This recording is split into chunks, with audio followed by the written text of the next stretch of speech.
The squadron commander dismissed her perfect record with one word: lucky.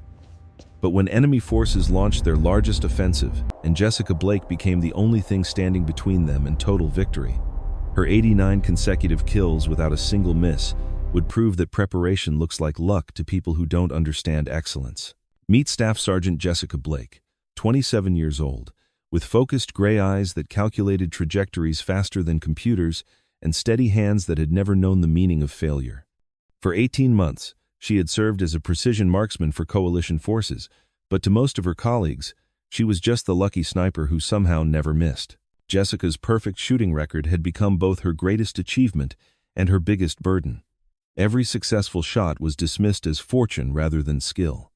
Every impossible hit was attributed to chance rather than preparation. Her colleagues couldn't accept that someone could be so consistently excellent without supernatural assistance. Her background revealed the truth behind what others called luck. The daughter of Olympic biathlon champion Rebecca Blake and mathematics professor Dr. Thomas Blake, Jessica had grown up in an environment where precision wasn't optional, it was expected. Her mother had taught her that perfect shooting required perfect preparation. Every environmental variable had to be measured. Every physical movement had to be controlled. Every mental distraction had to be eliminated. What looked like effortless excellence was actually the result of systematic preparation that most people couldn't sustain. "Baby girl," her mother would tell her during their training sessions at the Olympic facility, "people will call you lucky because they don't see the 10,000 hours of practice that made your success look easy. Let them believe in luck while you believe in preparation." Rebecca Blake had won 3 Olympic gold medals through preparation that exceeded anything her competitors attempted. She calculated wind patterns that other athletes ignored. She practiced in conditions that others avoided. She studied ballistics with scientific rigor that turned shooting from art into predictable science. Jessica's father had contributed the mathematical framework that transformed her mother's intuitive understanding into systematic methodology. Dr. Blake was a physicist specializing in projectile dynamics, and he had taught Jessica to see shooting as applied mathematics rather than intuitive skill. During her childhood, Jessica had spent thousands of hours studying ballistics, atmospheric physics, and probability theory. While other children played video games, Jessica calculated trajectory equations. While others watched television, Jessica analyzed shooting data from competitions and military engagements. At 16, Jessica had qualified for the Olympic Development Program with scores that suggested she would surpass her mother's achievements. But instead of pursuing competitive shooting, she had enlisted in the military with the goal of applying her capabilities to missions that mattered more than medals. During basic training, Jessica's shooting scores had broken every range record while her drill sergeants struggled to understand how someone could achieve such consistent perfection. Her groupings were so tight that instructors initially suspected equipment modification rather than human skill. "Blake doesn't miss," one instructor had written in an evaluation. "Her accuracy exceeds mechanical precision. Every shot is mathematically perfect." This level of consistency suggests either exceptional natural ability or preparation methodology that exceeds standard training protocols. Jessica's advanced training had been conducted under constant scrutiny from instructors who expected her perfection to fail under stress conditions. They increased pressure, added complications, and created scenarios designed to force mistakes that never materialized. Her sniper school performance had been unprecedented in the program's 40-year history. Jessica graduated with perfect scores in every category, while her instructors debated whether her success represented genius, obsession, or supernatural intervention that defied rational explanation. Lieutenant Colonel David Reaper Morrison commanded the sniper program with 26 years of experience and deeply ingrained beliefs about the role of chance in precision shooting. At 51 years old, he had seen countless talented shooters fail under combat conditions that exceeded their training preparation. Morrison respected Jessica's training performance, but dismissed her perfect record as statistical anomaly that would inevitably regress toward average once she faced real combat variables. Military experience had taught him that nobody could maintain perfection indefinitely under operational stress. "Blake is exceptionally skilled," he would tell other officers during briefings, but her perfect training record creates unrealistic expectations. Combat introduces variables that no amount of preparation can fully control. She's been lucky so far, but luck doesn't last forever in our profession. Morrison's skepticism wasn't entirely unreasonable. Military history documented countless examples of training experts who failed under combat conditions. The gap between controlled range performance and chaotic battlefield effectiveness had broken many supposedly perfect shooters. But Morrison's institutional experience blinded him to the possibility that some individuals might prepare so thoroughly that they eliminated luck from equations where others saw only randomness. Jessica represented preparation methodology that exceeded anything Morrison had encountered during his career. Jessica's first combat deployment had validated every hour of preparation while intensifying skepticism from colleagues who couldn't understand her continued perfection. Her first 50 missions produced 50 confirmed kills without a single miss, creating a statistical pattern that defied Morrison's understanding of probability. "She's lucky," became the standard explanation whenever Jessica accomplished something that should have been impossible. Perfect shots through sandstorms were luck. Hitting moving targets at extreme range was luck. Compensating for variables that other snipers couldn't detect was luck. Jessica endured the dismissive explanations with professional silence, understanding that proving her methodology would require circumstances that demonstrated the difference between preparation and fortune. Those circumstances arrived when enemy forces launched their largest offensive in 3 years. The enemy assault was designed to overwhelm coalition defensive positions through coordinated attacks that exploited gaps in coverage and weaknesses in coordination. Intelligence indicated they planned to commit over 15,000 fighters in simultaneous operations across multiple sectors.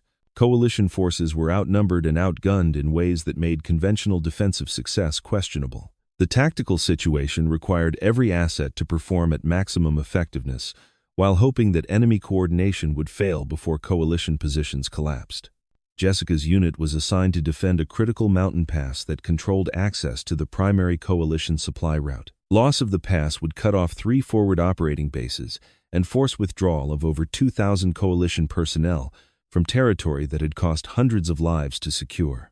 "Blake, you'll provide overwatch for the main defensive position," Morrison briefed during emergency tactical planning.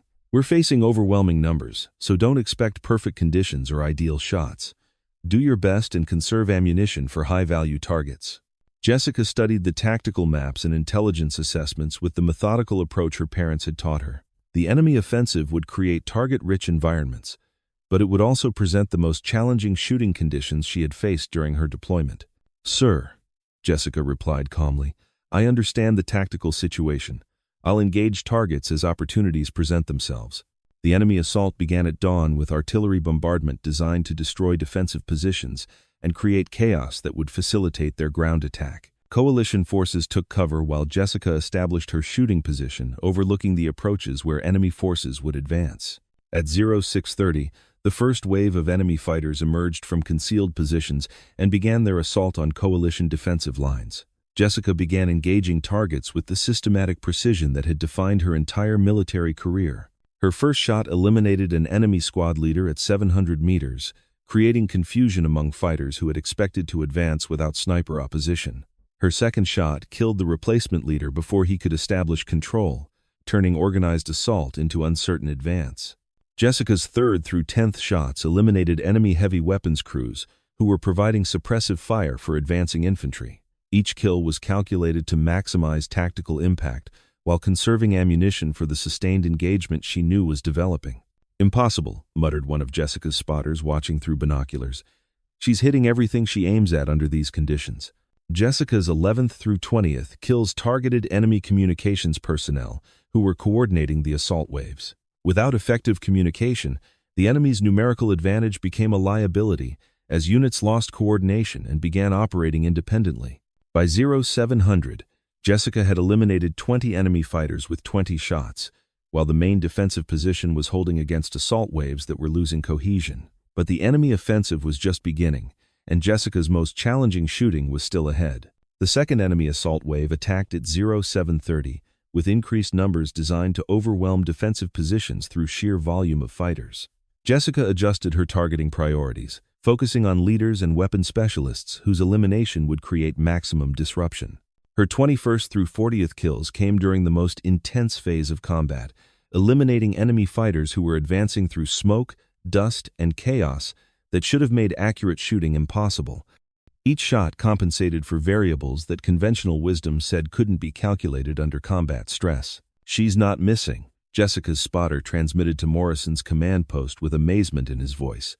40 shots, 40 kills, and we're facing their main assault force. Morrison monitored the reports with growing disbelief. Jessica's performance was statistically impossible according to every combat shooting study he had read during his career. Nobody maintained perfect accuracy under these conditions for this duration. Jessica's 41st through 60th kills targeted enemy fighters who were attempting to flank coalition defensive positions using terrain that provided concealment from other defensive weapons. Her shooting prevented the flanking maneuver that would have collapsed the entire defensive line. By 0800, Jessica had fired 60 shots and eliminated 60 enemy fighters, while the enemy offensive was losing momentum. Their casualties were exceeding projections, their coordination was failing, and their will to continue attacking was breaking under pressure from someone who never missed. The third enemy assault wave attacked at 0815 with desperate aggression that reflected their commander's recognition that the offensive was failing. Jessica engaged the new targets with unchanged precision, eliminating fighters who represented the enemy's final attempt to achieve breakthrough. Her 61st through 80th kills came during combat so intense that other coalition snipers had stopped engaging targets because smoke and chaos made accurate shooting impossible. But Jessica's preparation had included training for exactly these conditions that others considered too challenging. 80 perfect shots, Morrison transmitted to Jessica's position with professional respect, overcoming institutional skepticism. Blake, whatever you're doing, keep doing it.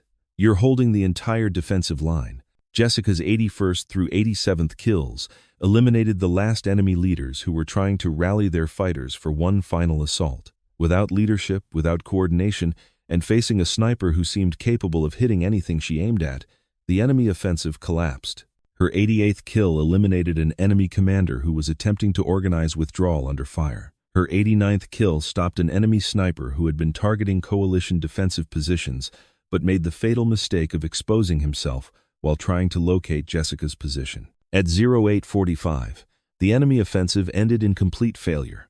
15,000 fighters had been turned back by coalition forces who had been outnumbered but not outfought. Jessica's 89 consecutive kills had broken the enemy's tactical cohesion at critical moments when the battle could have turned against coalition forces. "Cease fire, cease fire," Morrison transmitted to all positions. "Enemy forces are withdrawing. Defensive positions are secure." Jessica conducted post-engagement assessment, while her spotter stared at her with expression that mixed professional admiration with complete bewilderment about what he had just witnessed. "Ma'am," the spotter said carefully, 89 shots, 89 kills. Under the worst combat conditions I've ever seen. That's not luck. I don't know what it is, but it's definitely not luck." Jessica smiled slightly while securing her rifle. "It's preparation that looks like luck to people who haven't done the work." When Jessica returned to base that evening, she found Morrison waiting with expression that reflected fundamental reconsideration of beliefs he had held throughout his career. The reports from her spotters and other defensive positions confirmed what statistics said was impossible. "Blake," Morrison said quietly, "I owe you an apology.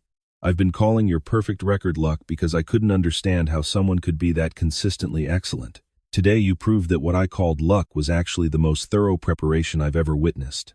Jessica removed her equipment with the calm professionalism that had defined her military service. "Sir, my mother taught me that people call you lucky when they don't see the work that made success look easy.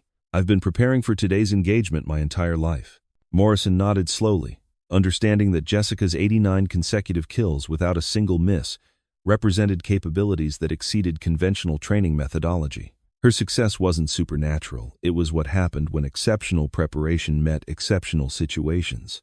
The after-action reports from Jessica's deployment became classified case studies examined by sniper programs worldwide. Her methodology was analyzed, her preparation techniques were incorporated into advanced training curricula, and her mission became the foundation for new doctrine about achievable precision under combat stress. 6 months later, Staff Sergeant Jessica Blake was promoted to Sergeant First Class and offered assignment to specialized units that required capabilities exceeding conventional sniper employment. But more importantly, nobody ever again dismissed her perfect record as luck. Morrison became her strongest advocate, frequently telling other commanders, "Blake taught me that what we call luck is often preparation so thorough that excellence looks effortless." Her 89 consecutive kills weren't chance, they were the inevitable result of work that most people won't do.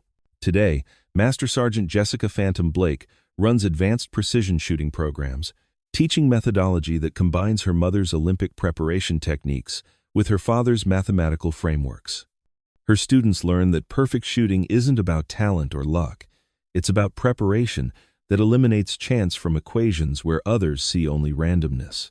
Jessica's philosophy, validated through 89 consecutive combat kills without a single miss, has become the foundation of modern precision shooting doctrine. Luck is what people call preparation they don't understand. The more you prepare, the luckier you become. Her program emphasizes scientific methodology, mathematical precision, and systematic preparation that challenges traditional assumptions about human performance limitations. Students learn that perfect accuracy isn't impossible. It's simply the result of work that most people won't commit to doing. Have you ever been dismissed as lucky when your success was actually the result of preparation that others didn't see? Jessica's story reminds us that excellence often looks like fortune to people who don't understand the work required to make difficult things appear easy. The commanders who called her lucky learned that perfect preparation creates results that look impossible to those who accept that luck determines outcomes. Sometimes the most dangerous warriors are the ones who eliminate chance through preparation so thorough that excellence becomes inevitable. If you believe that preparation can overcome any obstacle and that what others call luck is actually the result of work they won't do, share this story, because somewhere, someone's achievements are being dismissed as fortune, not knowing that their preparation made success look effortless. Jessica Blake didn't get lucky 89 times in a row. She prepared so thoroughly that missing became impossible. When excellence looks easy, it's not luck. It's the result of work that others don't see. Thanks for watching. If you like this video, you can subscribe to see more incredible stories like this.